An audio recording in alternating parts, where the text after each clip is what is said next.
Welcome viewers! For this video I wanted to look at Claptrap in Borderlands the pre-sequel.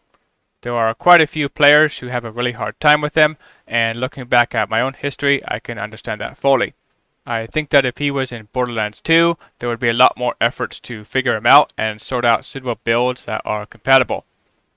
To start off, I do have to admit that I did have a bit of a leg up compared to, say, someone just starting the game and picked Claptrap because he looked cool.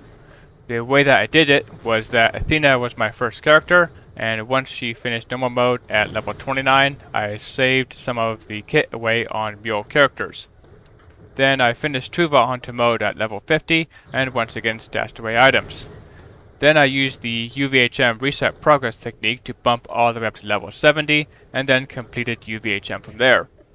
With that done, each character was bumped up to level 29 with Gibbed and given level 29 equipment, completed normal mode, and then bumped up to level 50 and imported level 50 gear, and then completed True Vault Hunter mode.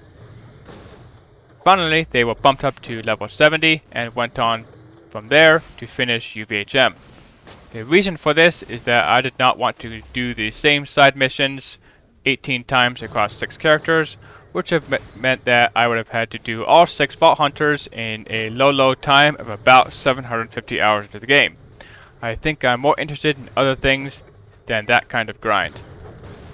With that out of the way, I really do like Dirch's video and content. He's definitely been a reference for a lot of people picking up the games across the franchise, and I really do respect his judgment and experience.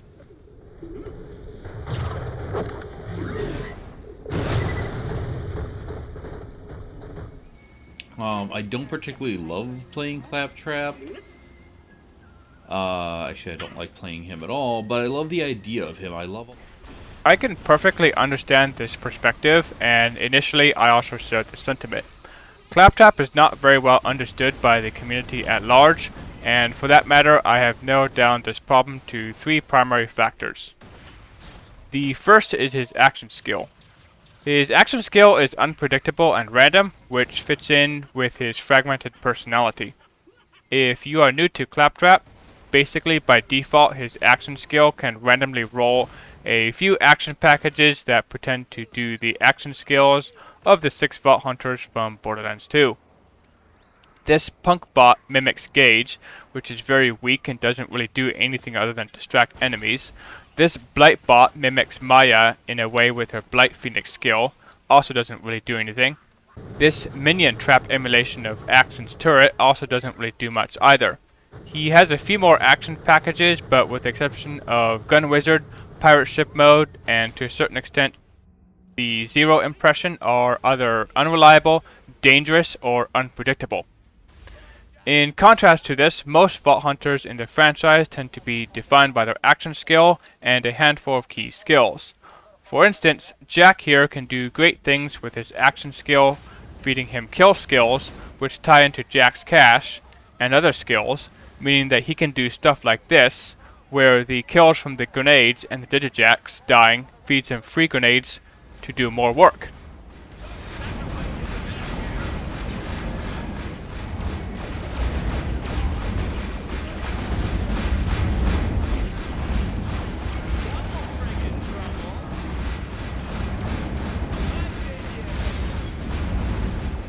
While there's not a lot of places where you can sustain this kind of grenade madness, the point is that unlike a lot of the other characters in the franchise, you cannot rely on Claptrap's action skill at all. You should not build around it. The only thing I use the action skill for is emergency health refills and once in a while for a chance at some comic action. Maybe. Usually doesn't work. The second factor is that you can't really play him like the other characters. Since the action skill tends to be a defining characteristic of most Vault Hunters, if you play him like everyone else, where you can get some decent weapons, a nice shield or two, slap a Celestial Comm on and roll with it, it's not going to work very well. If you simply pop the action skill before a fight happens like Jack or Cell does, then dive right in, that's going to be unreliable at best too. Now, during normal mode and True Vault Hunter mode, you put up with mediocre kit and make do, that's just part of the experience of the Borderlands franchise. But Claptrap has a rough grind to the campaign because of his messy skill trees, unpredictable action skill, and is picky about the gear that he uses. Of course, any character can use a sniper rifle or a generic coach gun, and he does okay at that, but he does not do it well either. He is just played fundamentally differently than any other Vault Hunter. The third factor is that people are, in general, frightened or feel shoehorned by subroutines. Subroutines are suggestions, but I ignore them. I don't even pay attention to the pop-ups for new subroutines. If I am feeling frisky and I roll a shotgun subroutine, I may elect to switch to a flacker for some shenanigans, but otherwise I don't pay them much attention at all. I think a lot of people feel compelled to switch shields, odds-kits, comms, and weapons around for one subroutine, and honestly that's just too much work. I would be content without them, of course, but honestly they're just in the way of the path to Death Machine and Grenade Vent, which more than make up for the slight damage cut they typically impose. With that out of the way, let's move on to the build. A build that does not rely on his action skill, works great with his skills, and is not affected by subroutines. A build that survives the toughest challenges that the game has to offer. A build that is fun, or at least it's fun for some people, and hopefully it'll be fun for you too. Unfortunately, it is an endgame build, and requires specific kit that is not exactly handed out for free, but with it, as I like to say, the character pops, or hits a power spike. I don't want to take too long on this build, so I'll just point out the important bits.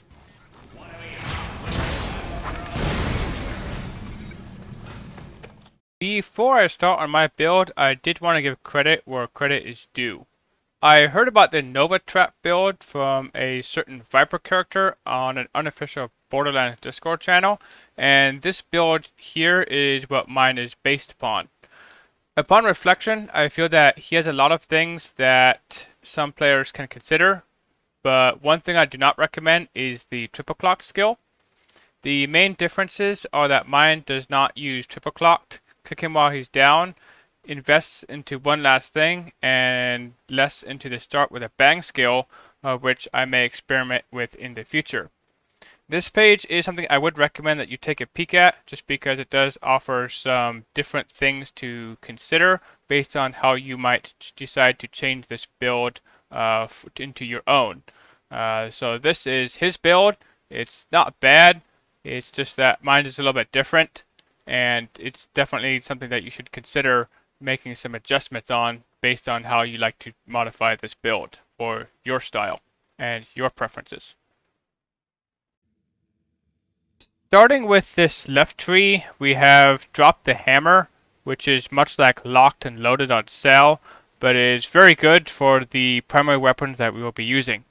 Killbot helps you heal underneath your shield, as Claptrap is one of those characters like Roland and Axon that tank in both health and shields. Load and Explode is great for this build and makes the laser disco do more damage the more you use it. Start with a Bang is another core element of this build. I only have 1 point into it because the primary class mods used with this build boost it, but feel free to max it. One last thing is pretty good, but it does not have the same synergy with the rest of the setup like Cell does with money shot builds. Maniacal Laughter, this skill is decent, but not really that good.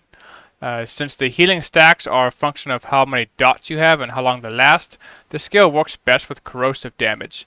You can use weapons that can easily pump up 100 or 120 stacks of this, but you won't be doing much damage either. I would not suggest building around this particular skill. Moving on, All Things Are Awesome. Sure, cool.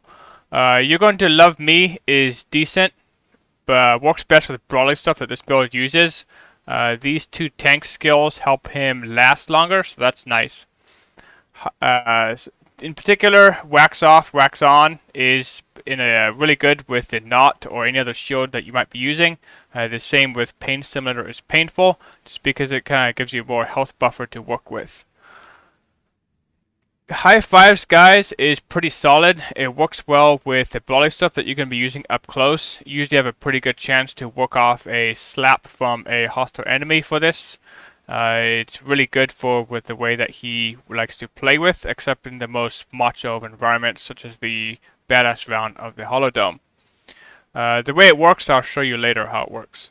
Fuzzy logic, it's good, but I don't make much use of it or build around it. And I'm pretty sure if I didn't have it, I probably wouldn't even really notice. Blue shell is decent. It's important to get all the bonuses you can get to get back up again, but it's not something I'd be concerned about too much. What I am concerned about are these two skills, Grenade Vent and Death Machine. Death Machine is pretty solid. It more than compensates for the minus 15% gun damage imposed by the wrong subroutine, and the movement speed is pretty nice when it is boosted, and the reload speed ties in with Drop the Hammer, and probably also the High Vibes guys boost to make the Absolute Zero really pop. One thing about triple clocked is don't get triple clocked unless you're an experienced player and know exactly what you're doing. The up to 45% gun damage penalty is generally not worth any upsize. To see how important Grenade Vent is, let's test it out with no other skills against this energetic test dummy. Awesome, we're back. We fully respect, so we should be able to compare the grenade damage bonuses side by side. Now, this fellow is a little too far away. Let's try his partner to get a little bit closer for a better reading of the damage numbers. So that's 123,000. Oop, miss. That's 3,335,000. So, as you can see, I don't have any class mods or Oz kits to boost grenade damage. Let's add a bomber Oz kit, and let's see what that damage gets to. 5,050. And then let's add in the Grenade Vent skill. Let's see what happens. Death Machine is good, but it won't affect the grenade damage at this point. Okay, right now at 6,392,000 damage. Which is still pretty good. Then we can add in the Load and Explode skill, which makes this even better by increasing this explosive damage for each stack you accumulate. So we'll have to do a couple of reloads to get up there, but we'll manage.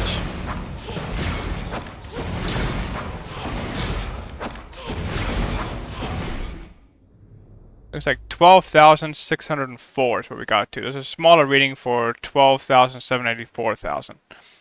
Now, the comm that I like to use for the majority of this build is the Chronicler class mod, which boosts both of these skills. So it's going to get even better. 20,904. 17,432. 18, 12, 16. So you have to do this continuously to keep the stacks of Load and Explode up, but these kind of chucks are what kills bosses hardcore. Let's cover the other things, starting with the shield. Well, Claptrap can use any shield. With this kind of build and most builds, the Knot is simply the best shield for him. The reason for this is because the self-damage that you incur as part of the Killbot skill and the Start with a Bang skill mean that certain shields cannot keep up with the recharge rate and you start to bleed into health. So here we're going to demonstrate that.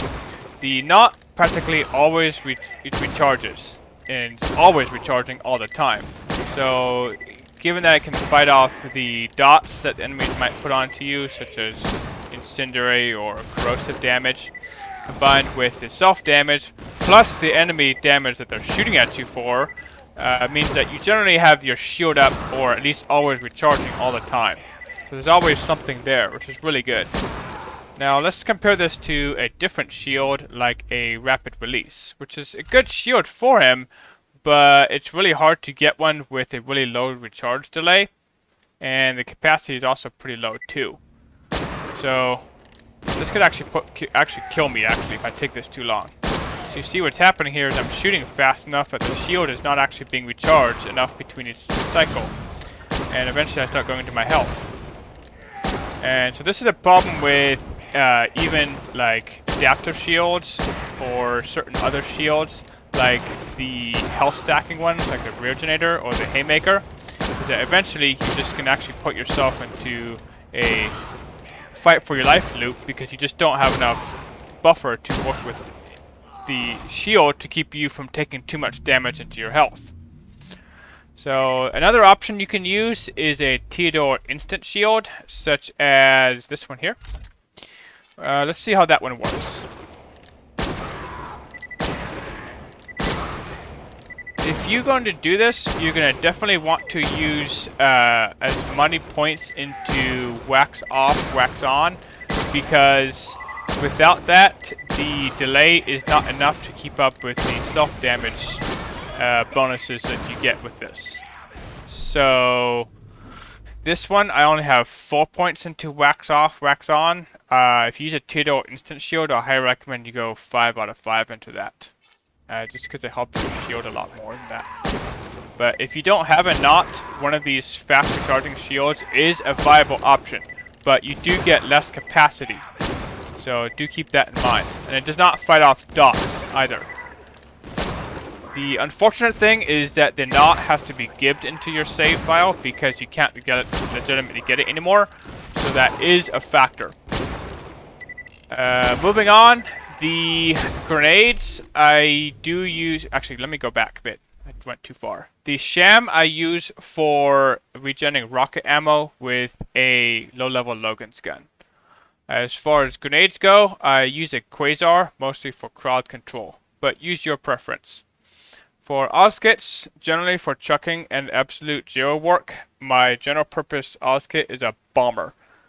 Theodore chucks count as grenades, and if you're a heavy grenade user, this is a natural choice. Other options include a strapping run, which is what I use with the flacker only, and the Tranquility I keep around for certain other things, like the flare has to be used, the plunket, Kanida's laser, the Bada Boom, stuff like that. Just the other things that he uses. Class mods. Generally, for this build, the Chronicler is the general purpose class mod. You can get one without too much difficulty from the Holodome, but do make sure you do the bonus objectives. The Sapper is another great comm for him. It's good for sniping with a plunket. You'll want to make some adjustments into one last thing if you're going to do that. The Luck Cannon also works well with this too because it boosts Killbot. The Mad Trap is also another good general purpose class mod. This is another one I keep around just for in case I need to use it. I don't generally use it though. The Pinata I keep around for ammo regeneration. Claptrap is one of the 3 characters in the game who can regen ammo, and one of 2 who has team ammo regeneration. But I've only used it once in the Holodome when I ran out of ammunition. Now we can talk about guns. The 2 most important weapons for this build and concept is the Absolute Zero and the Laser Discer. Although you could technically use any solid cryo weapon, the Absolute Zero's small magazine capacity fits perfectly in this build because you're reloading it more often, which is causing more explosive novas, and you're building up more and more stacks of load and explode, and because you're always having drop the hammer active, it just kind of feeds back into itself. Enemies who are frozen aren't that much of a threat to you, and they take more damage from melee explosive attacks, which you do a lot of because of how often you're reloading, and the critical damage that you deal is also increased. The Laser Discer also fits very well in this build and Claptrap style because it can spool up to huge amounts of damage, as we saw earlier. Both of those weapons are very good for what he does.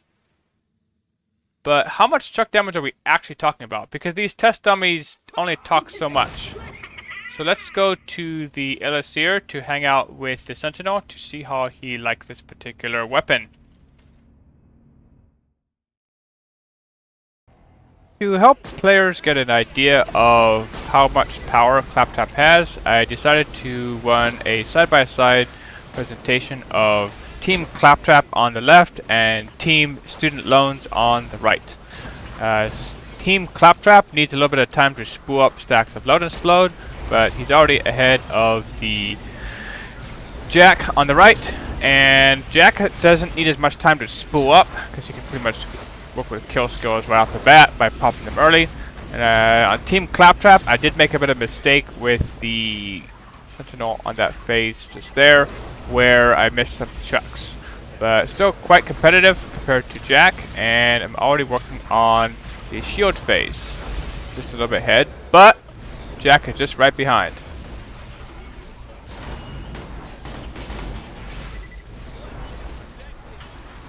Now the gap is starting to widen quite a bit.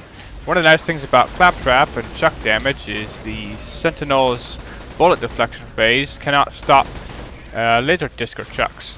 It also does not block laser beam weapons too, or rocket launcher. So do consider that if you're having some trouble with that bullet deflection phase for him. And it looks like Claptrap has already completed the Sentinel on the first phase and is having the second phase just starting to start up pretty soon here, while Jack is still working on the Sentinel in the first phase.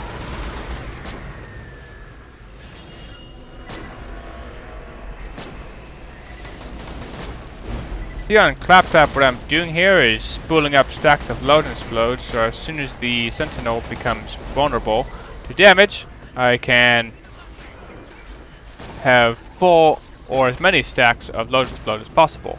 A bit of a high five there to give me some additional boosts.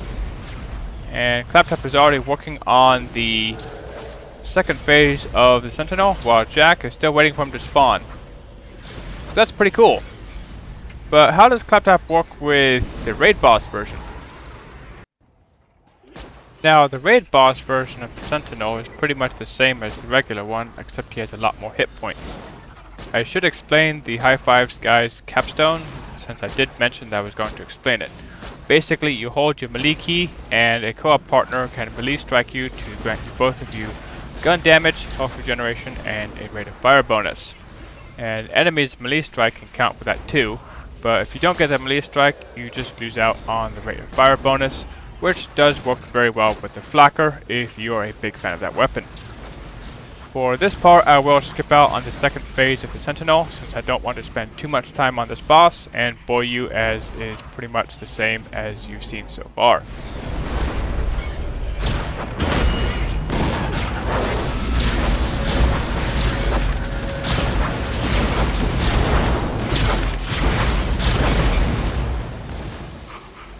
Now, I did mention the Laser Discer and the Absolute Zero pretty well, but I did not really mention much of the other weapons I did use. The Luck Cannon is pretty good for building up stacks of load and explode and just fooling around. Before you make fun of the Torque Grip, I have never seen a Luck Cannon with a Jacob's Grip. I think on total of all the Luck Cannons I've seen in my hours of playing, I've only seen about 6 of them, and none of them ever had a matching grip. The Flare is a weapon you can't really go wrong with on pretty much any character. It does effectively the same damage as a quad, but has much better ammo consumption, only needing 2 ammo per shot instead of 4, and has a rather generous magazine size for what is effectively a coach gun. The other weapons I use is a Bada Boom for the EOS. The IVF is a backup weapon. It's a nice grip on it, but whatever. The problem with it is that it can kill you in close quarters because the weapon splits can drop basically effectively grenades on top of you. So don't use it for close range quarters. But it's a good weapon, but just use it with caution. The Kanida's laser is a toy, and it can be remarkably effective. If you get one, it's something worth fooling around with. It's a very interesting weapon. The low-level Logan's gun is for fueling up the Kanida's laser and the Bada Boom. The Flacker is a good weapon for just fooling around in close quarters and for Eclipse. Now, Ravager is also a solid weapon. Like the Flacker, it does use quite a bit of ammunition, so use it with care, but it can be effective. The other weapon I use is a mining laser in corrosive element for RK5. I'll show you how I do that in just a minute. The Plunket is arguably the best sniper rifle for him, because if you can spec into one last thing and boost it with a class mod, and then keep up with your headshots, then you can do quite a bit of damage on the final shot of the magazine of this weapon. The hail is a backup weapon. Other than that, that's pretty much most of the weapons that I use. Ignore this one, this is just something I have in here for now to experiment with. Now, generally across the franchise, I don't like to keep huge stacks of items and weapons with my characters. I like to keep them distinct from one another as much as possible, but still practical and effective. So Dirch's video does outline some other weapons that you can try to see how they fit your style. To try to wrap this video up, I definitely have had a lot of fun with the frag trap once this build was figured out, and I'm hoping that as part of this video you'll be curious enough to have a go at him yourself as well. I think he gets a rather poor reputation for reasons explained earlier, the subroutine stuff, the messy skill tree, the way that he plays differently than the other characters do, and that his action skill is humorous sometimes, but more often than not is just a liability. Combine that with the lackluster endgame of the pre-sequel, and people just haven't invested that much time into him.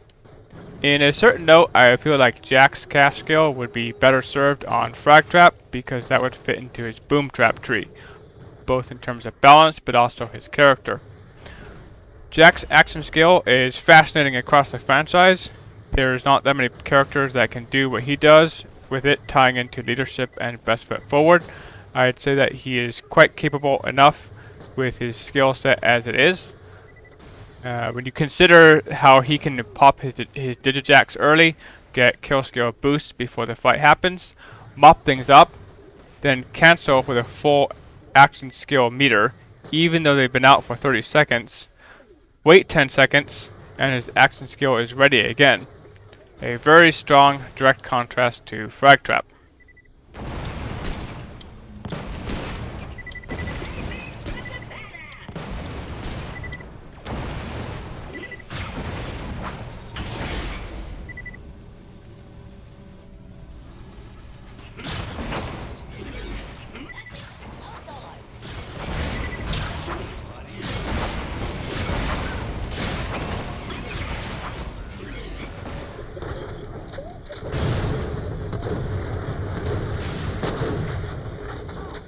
The Flacker is a legendary torque shotgun which has a spotted history in Borderlands 2. It's not an easy weapon to use, but it does have its devout advocates. Have you ever wondered what the bonuses of High Fives guys combined with Gun Wizard on top of Drop the Hammer, Death Machine, and the bonuses from the Straffing Run Oz kit can make a Flacker do? Wonder no more.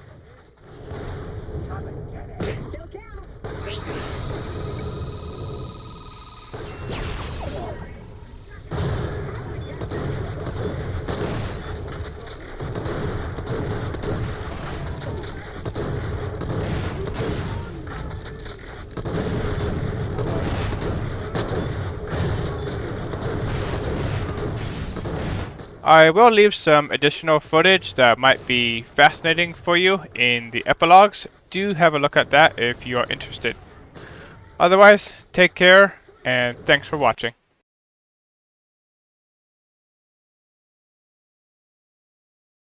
Now, RK5 is a boss that shows up in this story that tends to cause a lot of problems for players.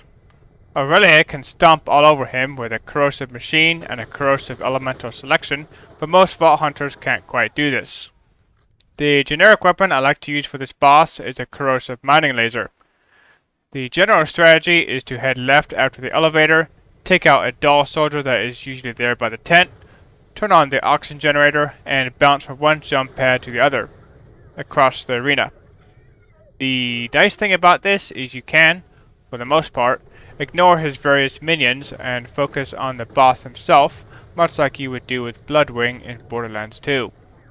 It does take a while, so while we're working on him, besides the mining laser, you can try other things like a corrosive taser, a clear skies Oz kit, or if you're more into late game with Athena, the AK works very well too once your fire rate spools up a bit.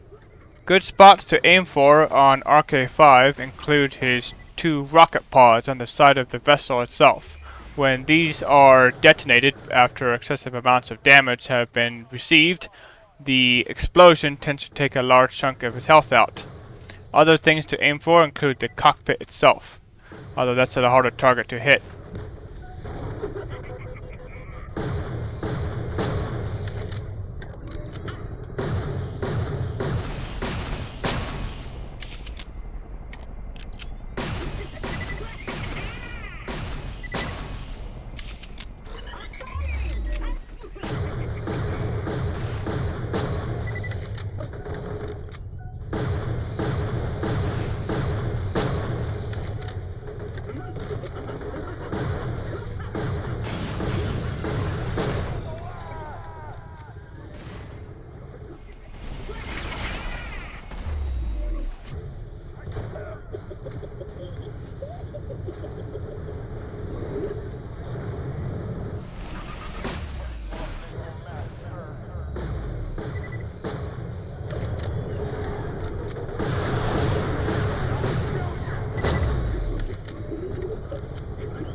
Another boss that causes a lot of problems for players is Eclipse and EOS. Eclipse has a lot of hit points and a variety of different weapons that tend to stress test a lot of Vault Hunters, especially Wilhelm, who has damage problems and can take a long time on bosses. For Fragtrap, I don't really like farming EOS with him, as he tends to take a long time and requires a lot of effort compared to Athena, who lives for this kind of stuff. See my other Maelstrom study video on how she does it. The choice weapon combination for Eclipse is a Flacker, a Strapping Run Oz kit, and a Chronicle class mod. It is a rough ride to say the least, but there are not a lot of other options. You can take advantage of the Flacker and Nukem swap glitch, but I did not want to show that because I did not think that it would be fair to everybody else to showcase something a little unrealistic. But it is practical and effective. Basically, the way that it works is you fire off a Flacker round and then quickly switch to a Nukem for a second, which substantially boosts the Flacker's damage. This can also be done on EOS, but requires even more work to do it, so I settled on a Bada Boom approach, using a low-level Logan's gun to generate rockets.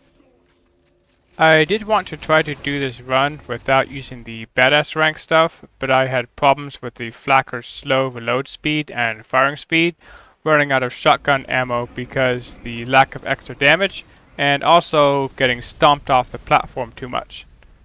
You can certainly do it, but it won't be anything like what Athena does for sure.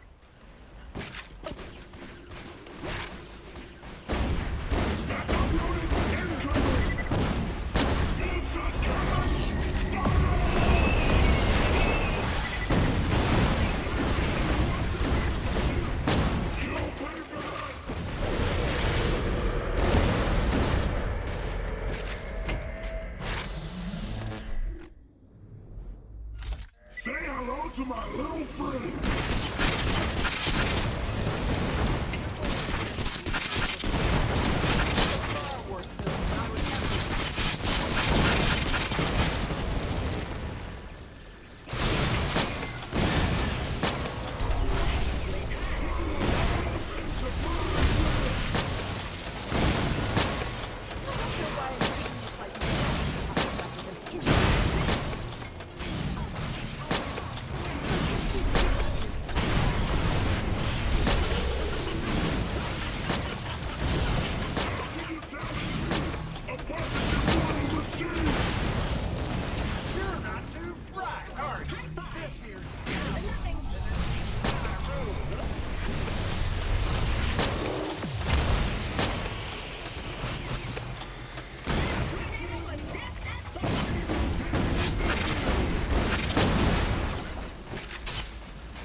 Speaking of Fragtrap and EOS, we've had issues with our relationship before.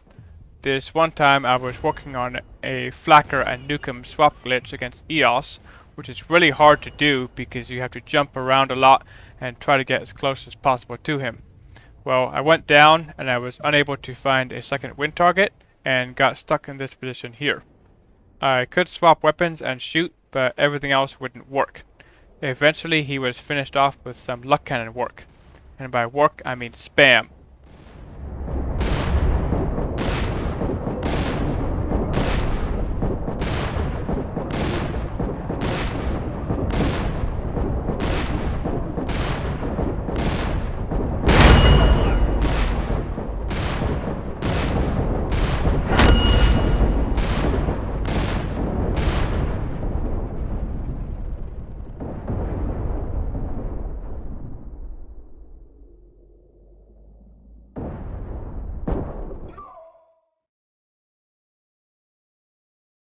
This epilogue part will be pretty short. Basically, I just did want to explain a part of Rainbow Coolant where it says that it makes your team super happy, but doesn't really clarify what that does. So basically, from what I can tell, it just heals your teammates for 50% of their nominal health that are in the proximity of the Nova.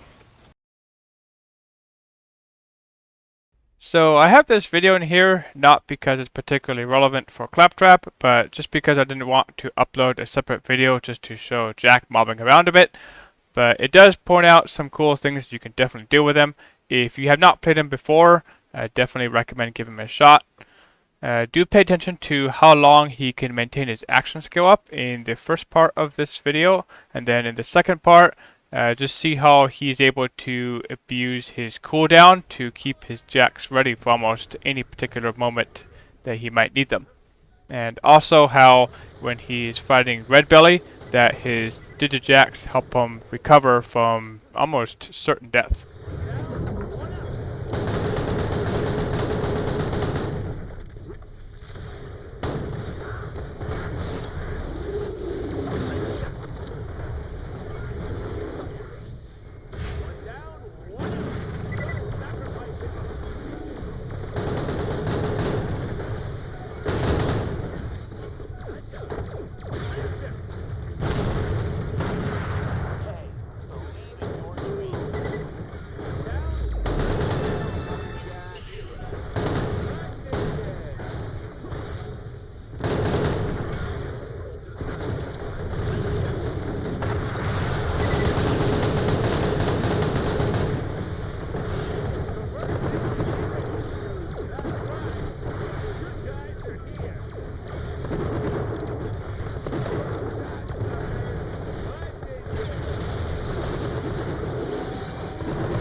You're not the ugliest person I've ever met.